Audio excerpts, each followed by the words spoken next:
O Eliezer Oliveira aqui, ó, está nos acompanhando. Aí ele cita Tiago. Mas cada um é tentado quando atraído e engodado pela própria concupiscência. Depois, havendo a concupiscência concebido, dá à luz o pecado, sendo consumado, gera a morte. Aí seriam os estágios para se Né? pecar, né? Que foi aquilo que eu comentei antes, né? Ele primeiro é despertado para a possibilidade, né?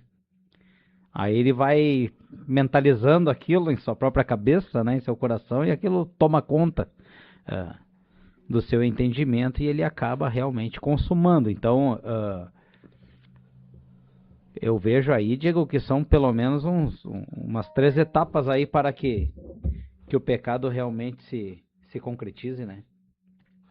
E eu lembrei agora, Cunha, também, quando em Gálatas, nós encontramos no capítulo 5 de Gálatas, tanto as obras da carne como o fruto do Espírito. E Paulo ali em Gálatas, ele está falando a respeito de quem se justifica pela lei.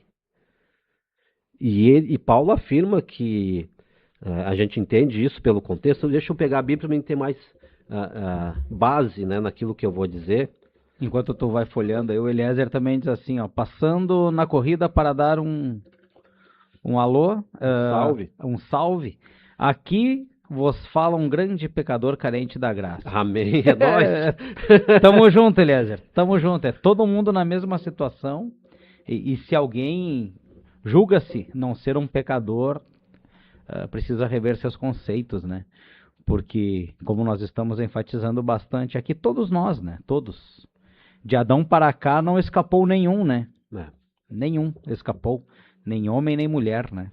E as crianças inocentes já são filhos do pecado, né? Ela já tem herança. Já tem herança pecaminosa e ali na frente vão acabar pecando, vão né? pecar, é que nem uma bomba que vai explodir em algum momento. Tá programado, pecar. né? Tá programado, vai acontecer, vai em pecar. algum momento vai acontecer. É. Vai Então, lá, Diogo. a questão em Gálatas, por exemplo, às vezes é muito pouco falado a respeito disso.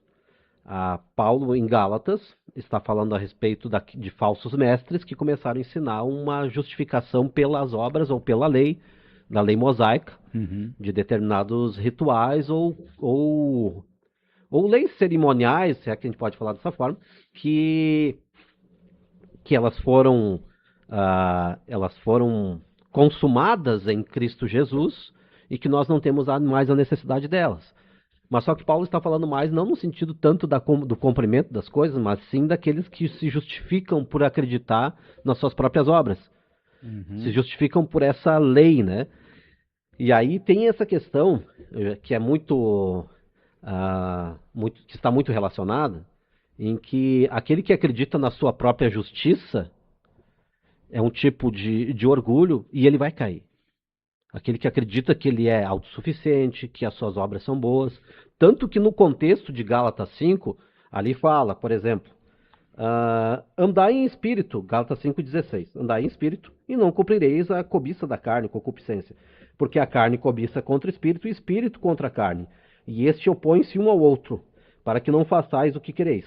Mas se sois pelo espírito, não estáis debaixo da lei. É interessante que a questão do pecado está relacionada também aqui com a lei. Se fala muito do pecado, mas nunca se fala da lei, né? Da lei no sentido de querer se justificar por as suas próprias obras. E aí sim, daí vem toda a lista das obras da carne, daquele que quer justificar, quer viver por lei, por regra. Por quê? Porque aquele que nasce, que vive por lei, ele não tem a graça de Deus. Ele não vive dependendo de Deus. E o orgulho dele vai levar a toda essa condição. Diferentemente daquele que submete, reconhece, né? O Eliezer falou aqui, né?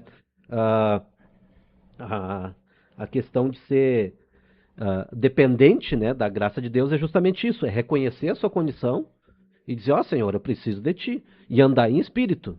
Andar em espírito o que é? Andar em espírito é andar fazendo a vontade de Deus, submeter a sua palavra, submeter a voz do Espírito Santo em oração, enfim, né, tem as disciplinas espirituais relacionadas a isso, mas isso não é lei, isso é dependência. Então o pecado nasce também disso, dessa falta de submissão a Deus, de confiança própria, que a gente vai cair justamente na mesma questão do orgulho. Eu acho interessante que Jesus Cristo muitas vezes curava as pessoas curava as pessoas e a orientação dele era vai, não peques mais. Ele poderia dizer vai, não adoeça mais, né? Sim. Mas na verdade era vai, não peques mais, né? Ele estava muito mais preocupado que a pessoa andasse Com Deus, fazendo a vontade de Deus. numa busca de santidade, né? De santificação, numa busca de seguir os caminhos ensinados por Jesus, muito mais do que andar com saúde, né, Diego? É muito mais importante, né? É. Tanto que tu falaste ali no início, quando a primeira mensagem de Jesus é arrependam-se, né? Isso. Primeira fala, né? Não é nem claro que o Evangelho está junto, né? Mas Sim, a mas ordem. arrependam-se que é crede no chegar Evangelho. crede no Evangelho. E se nós pegarmos lá em João Batista ainda, né? Ele diz, ele conclama o arrependimento porque é chegado o reino dos céus, né? É. Então, para entrar no reino dos céus precisa arrependimento, não tem outra opção, né? Crer na salvação, mas primeiro se arrepender. Tem né? que se arrepender. E aí que entra a questão da verdadeira aplicação da lei, não no sentido de se justificar, mas a lei tem esse papel. A lei de Deus ela tem esse papel, não no sentido cerimonial, né, mas no sentido mais moral, espiritual dela, que a lei confronta e ela vai mostrar para a pessoa, para mim, para você, para todo homem, toda mulher, quem nós somos. Pecadores, condenados, que não conseguem ser perfeitos, que não conseguem cumprir nada. A lei vem e mostra, dá um raio-x, ó, você é assim, assim, assim, assim, assado. E daí o que acontece? O evangelho, ele vem como um bálsamo, ele vem como uma boa notícia e diz, ó, existe uma oportunidade de sair daí. Existe um salvador, vem pra cá. Eu vejo que o grande perigo e talvez cilada do inimigo, né, é justamente o momento que nós vivemos desta falta de arrependimento, né? Eu vou insistir nisso. As pessoas pensam que não precisam mais disso, né? E quando e aí nós temos aí todo um movimento já dentro do meio cristão, até para meio que optar por alguns discursos mais aceitáveis Suaves. pela sociedade, né? E quando você fala que uma pessoa é pecadora ou que necessita de mudança de vida porque aquela conduta é errada e ela precisa se arrepender, beira a esta sociedade pasteurizada que nós estamos inseridos, beira quase que é um discurso de ódio, né? Nossa, você não pode falar isso porque é quase um assédio moral você dizer que a pessoa é errada e é pecadora, né? Onde não se pode mais falar nada, tudo é muito regradinho, tudo é muito politicamente correto, né? Claro que não são todas as nações, porque às vezes a gente fala de Europa, tem uma Polônia lá, tem outros países, né? Há algum remanescente, ou né? uma determinada região, né? Enfim, então a sociedade se seculariza. O termo secularizar é uma sociedade que, com o passar dos séculos, ela acredita mais nas coisas daqui, no material, no materialismo, do que confia em Deus, ou não acredita mais em Deus, né? Resumindo. E esse é um caminho para a descrença. Achar que não é pecador é um caminho para a descrença. E é o caminho até para a própria extinção da própria sociedade. Isso é um caminho largo, né, para o inferno. Mas, enfim, então, infelizmente, não estou dizendo que nossa sociedade não tem mais salvação. Não é isto. Mas, analisando a grosso modo, é o caminho das nações. Elas começam a não mais valorizar e ouvir, a rejeitar, né, o evangelho. Isso lembra muito as pregações, as instruções que o Senhor Jesus dá aos seus discípulos quando ele chega numa cidade, aquela cidade não vos acolher, não dê vos dar paz, bate o pó, vai para outra. Jesus fala, ai de ti, Corazim, ai de ti, Betsaida, porque não creram. Então, os de Sodoma lá, talvez até, alguns lá pode ser, vão receber menos juízo. Vão ter mais misericórdia. Do que aquelas cidades que não creram. Então, existe infelizmente um movimento, né? Que nem, por exemplo, a gente vai falar aí 10 anos atrás, 20 anos atrás, as pessoas estavam mais receptivas ao evangelho. Hoje é bem mais complicado. Hoje é mais complicado. Né? Então, infelizmente, é a descrença, né? E claro, a gente tem que orar para que esse cenário mude, né?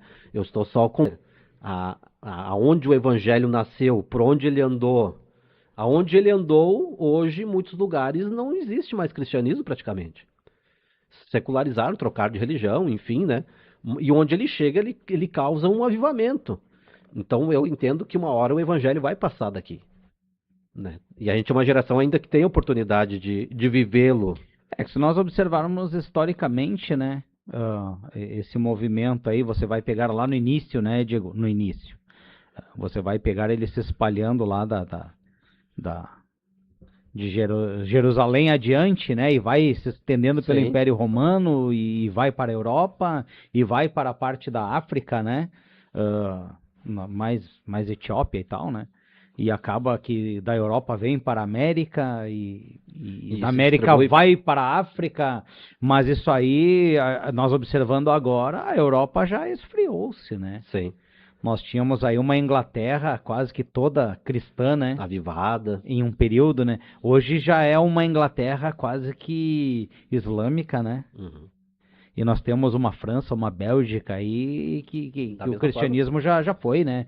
É. Eu vi um dado, se não me engano, do ano passado, que na Alemanha fecham por ano 10 mil igrejas. É. Por ano. É muita coisa, né?